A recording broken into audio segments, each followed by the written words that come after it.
Hotel कमरा number 2201 में आखिर श्रीदेवी के साथ ऐसा क्या हुआ था कि वो उस कमरे में गई थी तो चलकर, लेकिन फिर कभी वो वापस जिंदा लौट करके नहीं आई।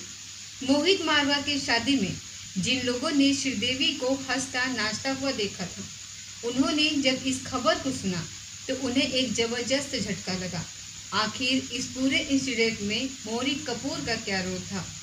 इंडस्ट्री का वो कौन सा कलाकार था जिसने श्रीदेवी का दिल तो जीत लिया था, लेकिन फिर भी वो श्रीदेवी को अपना नहीं पाया था। श्रीदेवी को अपनी जिंदगी में लाने के लिए मौनी कपूर ने काफी पापड़ बेले थे। श्रीदेवी के आखिरी पलों में वही उनके साथ थे। आइए जानते हैं श्रीदेवी के लाइफ हिस्ट्री और जीवन के लास्ट मोमेंट के सीक्रेट्स। घटनाक्रम 24 फरवरी साल 2018 का है, जब श्रीदेवी एक शादी समारोह में पार्टिसिपेट करने के लिए हिंदुस्तान से दुबई गई थी। वो दुबई के जुमेरा एमिरेट्स होटल का एक कमरा नंबर 2201 में ठहरी हुई थी। इसी दौरान अचानक जब उनकी डेट की खबर सामने आई तो लोगों को लगा कि ये किसी की शरारत है, ये किसी के द्वारा फैलाया गया एक झूठ है। कुछ ही समय पहले जो श्रीदेवी वीडियोस फोटोज में बिल्कुल नॉर्मल नजर आ रही थी, वही अचानक से दुनिया को छोड़ करके कैसे जा सकती है। लेकिन थोड़ी ही देर में सिचुएशन एकदम साफ हो गई जब ऑफिशियली ये जानकारी सामने आई कि वो अपने कमरे में मौजूद बाथरूम में नहाने के लिए गई थी, और जब काफ़ी देर तक वहां पर नहीं आई तब कमरे के बाहर मौजूद उनके हस्बैंड मौनी कपूर ने दरवाजे को तोड़कर अंदर जाने का डिसीजन ले लिया। जब वो अंदर पहुंचे तो उन्होंने देखा कि श्रीदेवी बाथटब में डूब चुकी थी। उनकी डीएम रिपोर्ट भी उनकी मौत की वजह वाटर टर्निंग ही बताई गई थी। अब ये बात बड़ी अजीब लगती है कि आखिर श्रीदेवी की मौत पर सवाल क्यों उठे। तो आपको बता दें कि इसके कई कारण हैं, जिसमें सबसे पहला कारण है कि जिस बाथटब में श्रीदेवी के डूब के मर जाने की बात सामने आ रही थी, उसी की लंबाई श्रीदेवी की लंबाई से कम थी। श्रीदेवी 5 फुट 7 इंच की थी, जबकि बाथटब केवल 5 फुट लंबा था। तब ये सवाल उठता है कि अपनी हाइट से छोटे टब में कोई डूबकर कैसे मर सकता है। श्रीदेवी की ये स्टोरी आगे भी जारी रहेगी, लेकिन अगर आप अब तक हमारे चैनल को सब्सक्राइब नहीं कर पाए हैं तो सब्सक्रिप्शन का बटन दबा करके नोटिफिकेशन बेल को ज़रूर ऑन कर लीजिए। 13 अगस्त साल 1963 को तमिलनाडु के शिवकाशी में श्रीदेवी का जन्म हुआ था। उनके बचपन का पूरा नाम श्री एंगर अय्यप्पन था। फिल्मी दुनिया में वो श्रीदेवी के नाम से पहचानी गई। उनकी मदर टंग तमिल थी। फादर उनके एक लॉयर थे, जबकि मदर हाउसवाइफ थी। केवल 4 साल की उम्र में साल 1967 में उन्होंने फिल्म धुनाई 1 में उन्होंने एक चाइल्ड एक्ट्रेस के तौर पर काम किया था। हिंदी में चाइल्ड एक्ट्रेस के तौर पर उनकी बेहतरीन फिल्म चोली थी, जो 1975 में आई थी। साल 1979 में आई फिल्म 16 सावन में उन्होंने पहली बार एक एक्ट्रेस के तौर पर काम किया था। लेकिन साल 1993 में जितेंद्र के साथ आई फिल्म हिम्मत वाला से उन्हें बॉलीवुड में पहचान मिली। हिंदी के अलावा तमिल, तेलुगु, मलयालम और कन्नड़ फिल्मों भी उन्होंने काम किया है। श्रीदेवी ने केवल 13 साल की उम्र में ही तमिल फिल्म मोंद्रू मुडिचू में रजनीकांत की सौतेली माँ का कैरेक्टर प्ले किया था। श्रीदेवी के बारे में एक और इंटरेस्टिंग फैक्ट ये भी है कि जब उन्होंने बॉलीवुड फिल्म इंडस्ट्री में काम करना शुरू किया तो उन्हें हिंदी लैंग्वेज में प्रॉब्लम होती थी, और इसीलिए उनके संवाद दूसरे आर्टिस्ट डब करते थे। फिल्म आखिरी रास्ता में एक्ट्रेस रेखा ने उनके डायलॉग को डब किया था। फिल्म चांदनी में श्रीदेवी ने पहली बार अपनी आवाज़ में अपने डायलॉग डब किए थे। श्रीदेवी के बारे में एक इंटरेस्टिंग फैक्ट ये भी है कि श्रीदेवी ने तेलुगु फिल्मों के सुपरस्टार एनटी रामाराव के साथ एक चाइल्ड एक्ट्रेस के तौर पर काम किया था। इसके बाद वो उनकी हीरोइन बनी, और इसके बाद एनटी रामाराव के बेटे बलराज राव के साथ भी उन्होंने काम किया। कहते हैं कि रूप की रानी चोरों का राजा फिल्म की शूटिंग के दौरान 15 दिनों तक श्रीदेवी ने 25 किलो सोने से बनी ड्रेस पहन करके शूटिंग की थी। 90 के दशक में श्रीदेवी हाईएस्ट पेड एक्ट्रेस बन चुकी थी। कहा जाता है कि मिथुन चक्रवर्ती और श्रीदेवी के बीच गुपचुप तरीके से शादी हो गई थी, लेकिन मिथुन अपनी बसी बसाई गृहस्थी को नहीं छोड़ पाए थे, इसीलिए उनका ये संबंध आगे नहीं बढ़ पाया था। श्रीदेवी 1996 में अनिल कपूर और संजीव कपूर के बड़े भाई और फिल्म प्रोडक्शन मोनी कपूर से उन्होंने शादी कर ली। वो रियल लाइफ में एक्टर अर्जुन कपूर की सौतेली माँ बनी। श्रीदेवी की 2 बेटियां हैं, जानवी कपूर और खुशी कपूर। आपको बता दें कि 21 फरवरी 2018 को कपूर खानदान के एक रिलेटिव मोहित मारवा के दुबई में शादी थी। यह हाई प्रोफाइल शादी थी क्योंकि जिस लड़के से शादी हो रही थी वो बिजनेसमैन अनिल अंबानी की वाइफ की भतीजी की शादी थी। शादी में बिजनेस और बॉलीवुड के नामी लोगों को इनवाइट किया गया था और मेहमान के आने का सिलसिला भी शुरू हो चुका था, लेकिन इस दौरान जानवी अपनी फिल्म धड़क की शूटिंग में बिजी थी, इसीलिए वो इस शादी में नहीं जा पाई। श्रीदेवी 18 फरवरी 2018 को इस शादी में अपने पति मोनी कपूर और बेटी खुशी के साथ दुबई के लिए रवाना हो गई। 19 फरवरी को श्रीदेवी ने खुद ही अपने इंस्टाग्राम अकाउंट पर अपनी तस्वीर शेयर करते हुए लिखती हैं कि वह दुबई आ चुकी हैं। 20 फरवरी को शादी का फंक्शन के दौरान फैशन डिजाइनर मनीष मल्होत्रा ने अपने इंस्टाग्राम अकाउंट पर एक तस्वीर शेयर करते हैं जिसमें श्रीदेवी भी नजर आ रही थी। इसके अलावा मनीष मल्होत्रा ने एक और फोटो शेयर की जिसमें उनके अलावा श्रीदेवी, अनिल कपूर, करण जौहर भी नजर आ रहे थे। शादी का फंक्शन 21 फरवरी का था और ये शादी काफ़ी धूमधाम से संपन्न होती है। श्रीदेवी ने इस दौरान खींची गई फोटो में अपनी सोशल मीडिया अकाउंट पर शेयर किए जिसमें वो काफ़ी खुश नजर आ रही थी। इस तस्वीर में वो मोहित मारवा की पत्नी अंतरा मोदी और उनका वेलकम कर रही थी। उनके साथ उनकी बेटी खुशी और उनके हस्बैंड बोनी कपूर भी थे। 21 फरवरी को शादी का फंक्शन खत्म होता है और बोनी कपूर अपनी छोटी बेटी खुशी के साथ वापस इंडिया आते हैं क्योंकि उस समय लखनऊ में एक इन्वेस्टर समिट हो रहा था जिसमें बोनी कपूर को शामिल होना था, लेकिन श्रीदेवी वापस इंडिया नहीं गई। इसके पीछे 2 रीजन सामने आते हैं। पहला, उन्हें अपनी बड़ी बेटी जानवी कपूर के लिए शॉपिंग करनी थी और दूसरा, वो दुबई में रहने वाली अपनी बहन के पास जाना चाहती थी, वो उनसे मिलना चाहती थी। श्रीदेवी होटल जुमेरा अमिलेस टावर के रूम नंबर 2201 में ठहर जाती हैं।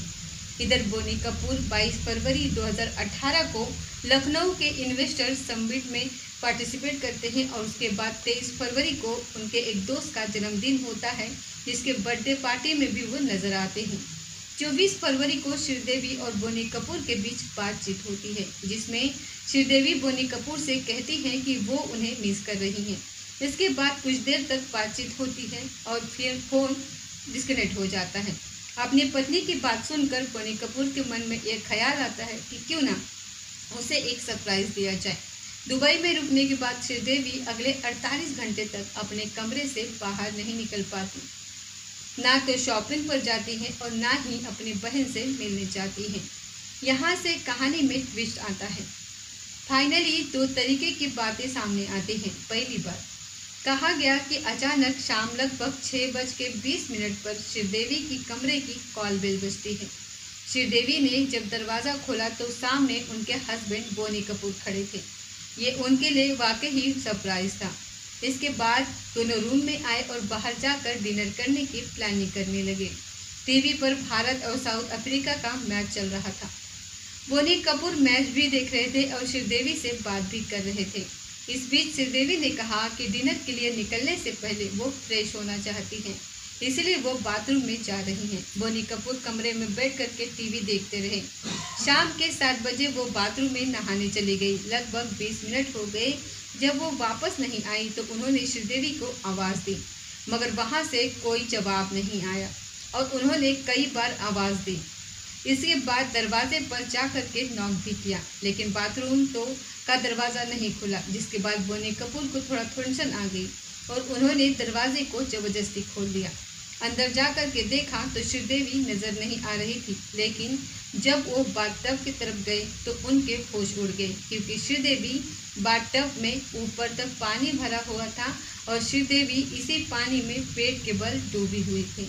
बोनी कपूर तत्काल अपने पत्नी को बाथटब से बाहर निकालते हैं और फर्श पर लिटा देते हैं। उन्हें उठाने की पूरी कोशिश करते हैं, लेकिन श्रीदेवी नहीं उठती है। इसके बाद वो अपने करीबी को फ़ोन करते हैं और दरअसल उनका एक दोस्त होटल जुमेरा एम्बुलेंस के नज़दीक ही ठहरा हुआ था। वो उसे फ़ोन करते हैं और तत्काल आने के लिए कहते हैं। उनका दोस्त भी जल्दी वहां पर पहुंच जाता है।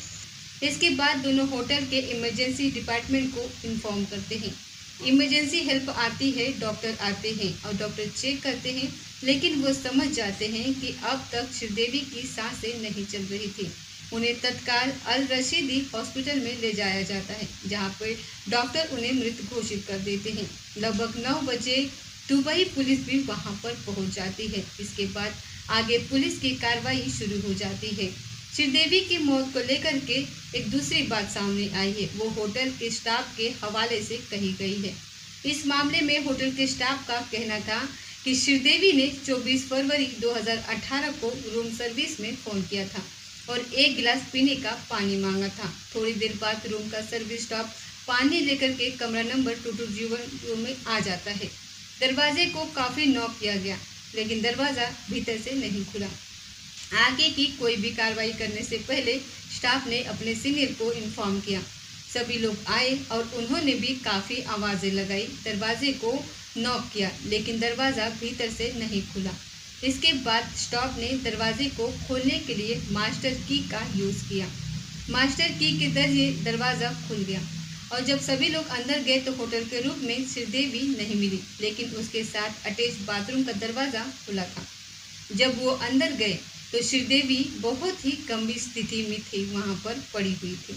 उन्होंने इमरजेंसी स्टाफ को कॉल किया और उन्हें चेक किया गया तो पता चला कि अभी श्रीदेवी की सांसें चल रही है, इसलिए उन्हें तत्काल अल रशीदी हॉस्पिटल में ले जाया गया। लेकिन अस्पताल पहुंचने के बाद वहां के डॉक्टर ने ये कंफर्म कर दिया कि श्रीदेवी अब इस दुनिया में नहीं रही।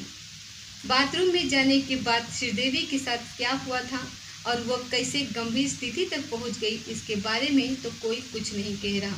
लेकिन इस कंडीशन में जो लोगों ने उन्हें देखा, उनके बीच दावे अलग अलग हैं। बोनी कपूर जो कह रहे हैं, उनका बयान होटल के स्टाफ से दिए गए बयान से बिल्कुल भी मैच नहीं करता। इस मामले में दुबई पुलिस का रवैया भी काफ़ी हैरान भरा रहा। होटल स्टाफ ने जो बयान दिया उसे दुबई पुलिस ने इग्नोर कर दिया। यहाँ तक कि अगले दिन दुबई के समाचार पत्रों में भी होटल के स्टाफ के बयान को प्रमुखता से छापा गया, लेकिन फिर भी दुबई पुलिस ने इस मामले को बोनी कपूर के स्टेटमेंट के अकाउंट ही लिया। श्रीदेवी की डेथ कंफर्म होने के बाद दुबई पुलिस ने उनकी डेड बॉडी को अपने कब्जे में ले लिया और पीएम के लिए भेज दिया। दूसरी तरफ हिंदुस्तान में भी एक खबर आग की तरफ फैलने लगी, लेकिन कोई ऑफिशियल स्टेटमेंट जारी नहीं हुआ था। इसकी वजह से कुछ लोगों को ये न्यूज़ फेक लग रही थी। आगे चलकर श्रीदेवी के देवर संजय कपूर ने ऑफिशियली ये स्टेटमेंट दिया कि श्रीदेवी अब इस दुनिया में नहीं रही। संजय कपूर ने अपने स्टेटमेंट में श्रीदेवी की मौत की वजह हार्ट अटैक को बताया था। अब यह मामला दुबई पब्लिक प्रोसिक्यूशन के हाथ में था और वही इस मामले को इन्वेस्टिगेट करते गया। प्राप्त जानकारी के मुताबिक दुबई के भगवान ने यह दावा किया कि श्रीदेवी के हस्बैंड बोनी कपूर से दुबई पुलिस ने कई घंटे पूछताछ की, जबकि दूसरे समाचार पत्र का यह दावा था कि बोनी कपूर से कोई विशेष पूछताछ नहीं हुई है, केवल उनका स्टेटमेंट दे दिया गया है। अब श्रीदेवी के डेड बॉडी को भारत लाने की प्रक्रिया शुरू हुई। इस मामले के इन्वेस्टिगेशन करने वाले के पास जब फॉरेंसिक रिपोर्ट आई तो उसमें कुछ अलग ही जानकारी मिली। उसके अकॉर्डिंग श्रीदेवी के शरीर पर शराब के अंश मौजूद थे। ये माना गया कि वो जिस वक्त बाथरूम में नहाने के लिए गई वो शराब के नशे में थी और नशे के इसी प्रेशर में हो सकता है कि उनका पैर फिसला हो और वो बाथटब में गिर गई हो। पानी में डूबने की वजह से ही इनकी मौत हुई। उनके ऑटोप्सी रिपोर्ट में भी ये बात सामने आई कि उनके फेफड़ों में पानी भरा हुआ था। पोस्टमार्टम रिपोर्ट के अकॉर्डिंग श्रीदेवी की मौत वाटर टॉनिंग की वजह से हुई थी।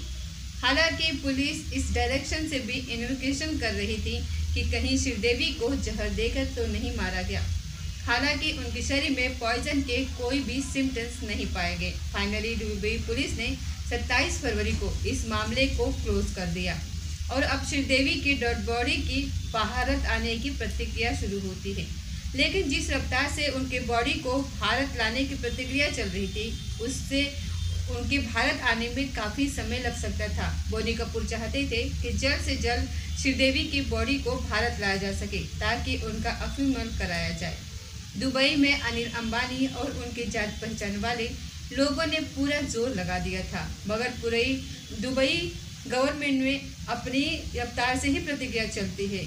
आखिरकार शाहरुख खान ने भी अपनी जान पहचान का यहाँ पर इस्तेमाल किया, लेकिन इसके बाद भी श्रीदेवी के शव को भारत में लाने का समय लग रहा था। इसके बाद इस मामले में अशरफ थमुनचरी की इनकी एंट्री होती है। ये बेसिकली एक ट्रक ड्राइवर थे जो कि इंडिया से बिलोंग करते थे। अशरफ जब दुबई आया तो उसने यहाँ देखा कि जब किसी फॉरेनर व्यक्ति को यहाँ पर डेथ हो जाती है तो उस व्यक्ति के फैमिली मेम्बर्स उसके डेड बॉडी को यहाँ से अपने देश ले जाने के लिए काफ़ी परेशान होते हैं, क्योंकि दुबई गवर्नमेंट की कागजी कार्रवाई काफ़ी लंबी और थका देने वाली होती है। श्रीदेवी के शव को इंडिया आने में कम से कम 1 हफ्ते का वक्त लग सकता था, तभी इसे जल्द से जल्द कराने के लिए प्रयास कर रहे थे। अशरफ इस मामले में काफ़ी एक्सपीरियंस गेन कर चुके थे। उन्हें अच्छी तरह से मालूम था कि दुबई सरकार के इस कागजी कार्रवाई में काफ़ी मेहनत करनी पड़ती है। उन्हें मालूम था कि किस दफ्तर में किस जगह से कागजात आगे बढ़ जाएंगे और फिर आगे की कार्रवाई कब और कहां से होगी। साल 2018 तक अशरफ कुल 5,677 मृत लोगों को उनके देश में भेज चुके थे, जिनमें भारत, पाकिस्तान, श्रीलंका, बांग्लादेश, फिलीपींस जैसे देश से आए लोग शामिल थे। अशरफ ने जितने भी लोगों को दुबई से उनके देश भेजा, उनमें 4,000 लोग भारतीय थे।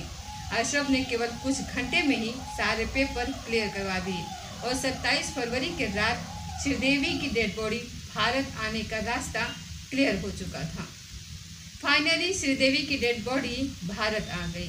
28 फरवरी 2018 को पूरे सम्मान के साथ उनका फ्यूनरल कर दिया गया। लेकिन इस मामले में बोनी कपूर के रोल और दुबई पुलिस की कार्रवाई पर सवाल खड़े कर दिए।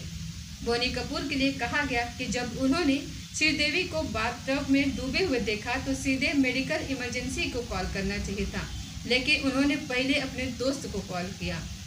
वहीं दुबई पुलिस के लिए कहा गया कि उन्होंने होटल स्टाफ के स्टेटमेंट को इग्नोर किया और उसे इन्वेस्टिगेशन का पार्ट नहीं बनाया। श्रीदेवी के मौत के बाद डायरेक्टर सुनील सिंह ने एक खुलासा किया कि ओमान में बोनी कपूर ने श्रीदेवी को इंश्योरेंस किया था। इंश्योरेंस की राशि 240 करोड़ रुपए थी। इंश्योरेंस की शर्त के मुताबिक डेथ नेचुरल होनी चाहिए और उसके साथ ही दुबई में होनी चाहिए। इस अजीब से इंश्योरेंस क्लॉज के साथ श्रीदेवी की मौत को लेकर के सुनील सिंह ने सुप्रीम कोर्ट में भी अर्जी डाली। हालांकि बाद में सुप्रीम कोर्ट ने इस एप्लीकेशन को खारिज कर दिया। अपने उठ रहे तमाम सवालों और इंश्योरेंस को लेकर के उठ रही बातों का बोनी कपूर की तरफ से कभी कोई स्पष्ट जवाब नहीं आया। जब श्रीदेवी की मौत पानी में डूबने की वजह से हुई थी, तब सवाल ये उठता है कि संजय कपूर ने उनके मौत को हार्ट अटैक से होना क्यों बताया था। श्रीदेवी के जानने वालों का कहना है कि वो शराब जरूर पीती थी, लेकिन इतना कभी नहीं पीती थी कि वो अपना कंट्रोल खो बैठे। तो क्या किसी ने उन्हें जानबूझकर ज़्यादा शराब पिलाई थी? श्रीदेवी अपनी बेटी जानवी के लिए शॉपिंग करने के लिए जाने वाली थी। फिर क्या कारण था कि वो शॉपिंग के लिए नहीं गई, बल्कि पूरे 48 घंटे होटल के कमरे में ही रही। इस मामले को केरल के डीजीपी ऋषिराज सिंह ने बताया कि श्रीदेवी की मौत नेचुरल नहीं हुई थी, बल्कि उनकी हत्या हुई थी। इस तरीके के दावे भारत में कई और आला अधिकारियों ने भी किए। अलग अलग लोगों ने अलग अलग तरह की बातें की, लेकिन आप इस बारे में क्या सोचते हैं, हमें कमेंट बॉक्स में लिख करके ज़रूर बताइए। वीडियो पसंद आए हो तो इसे लाइक और शेयर ज़रूर करिएगा। मिलते हैं अगले किसी सच्चे घटना के साथ, तब तक जय हिंद, जय भारत।